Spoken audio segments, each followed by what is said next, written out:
What's the meaning of because?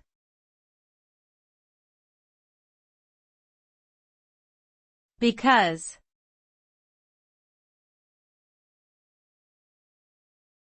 Because.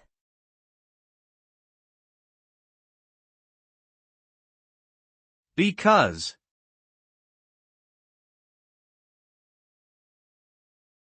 Because.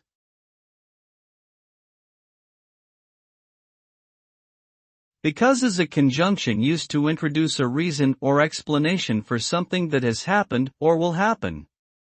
It is often used to connect clauses in a sentence, indicating that the clause following because is the reason for the clause preceding it. Because is an essential tool to convey logic and reasoning in language. It helps us understand cause and effect relationships and provides us with insight into why things occur. Without this conjunction, our language would lack clarity and meaning. Because allows us to convey complex ideas and arguments, making it an indispensable part of communication. In short, because is a crucial component of language that links reasons and consequences together.